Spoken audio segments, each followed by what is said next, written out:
Welcome in everyone, it's Matt here from Odin IT. Hope you're all doing fantastic. So in the last lesson we built our very own web page using HTML. So today we are going to slow things down a bit and break things apart to essentially demonstrate what the structure is of an HTML page so that you can understand what each part actually does. So what makes up an HTML page? Every HTML page follows a specific structure. Think of it like a sandwich. There's a top piece of the bread, then the filling like the lettuce, tomato, and onion, and then the bottom piece of bread which peels off the sandwich. So in HTML, that would be your doc type, your header, and your body. So now if we look at, let me just make a space here, I've kept everything separate. So let's look at your doc type.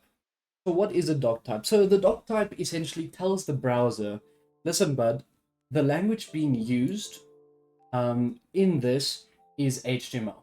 Okay, so without this, it can actually confuse the browser.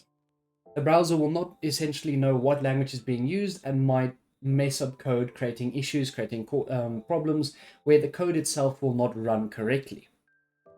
Then you get your HTML tags. All right. So the HTML tag basically encompasses everything, okay? It always has to start with an opening tag of HTML and always has to end with a closing tag. This will always be at the bottom, no matter what. There will never be anything underneath this. Otherwise, it just won't work. It won't be a part of nothing. Then you get your head section, which is this area right over here. This is your head section.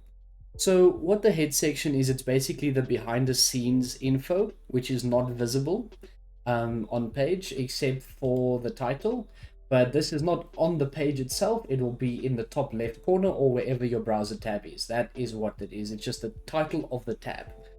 Now you get a thing called a meta description.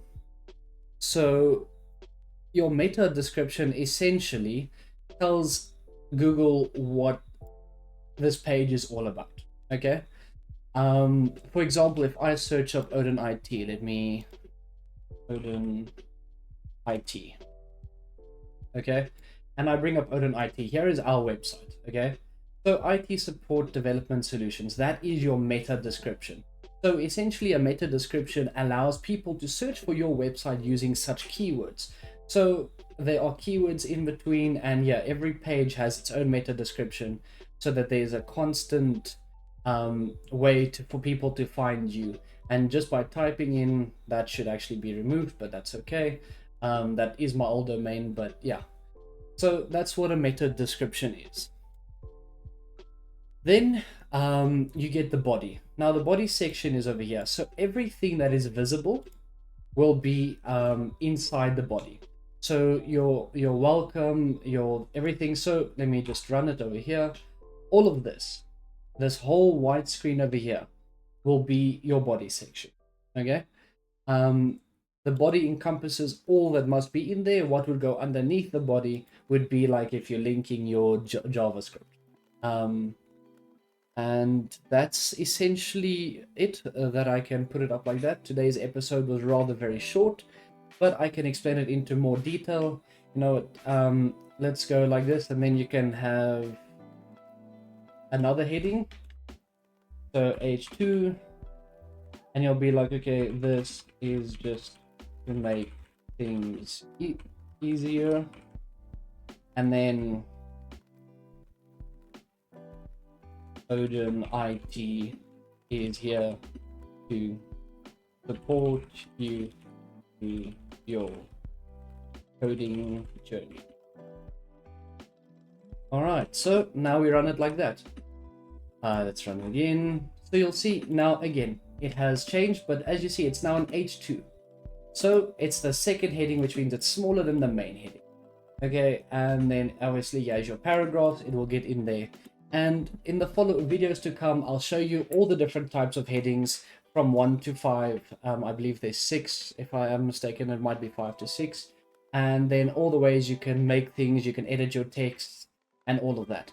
So now you know basically what the skeleton of every HTML page looks like, which is the doc type, the HTML itself, the head and the body. In the next lesson, we'll be exploring all the headings and paragraphs in more detail to start adding content. and just making things look good. And eventually, I believe we'll be doing it in about episode 7 or 8. We will bring in some CSS coding and make it look as beautiful as possible, because what's the point in having a web page that looks like this when you can have a web page that looks like this? OdinIT, for example, with animations that you can just do custom buttons that go into their own pages. So you see, everything can be done on its own, but there is a process you need to learn from scratch, and this is how we begin. Thank you so much, and then I'll check you guys in the next one. Cheers.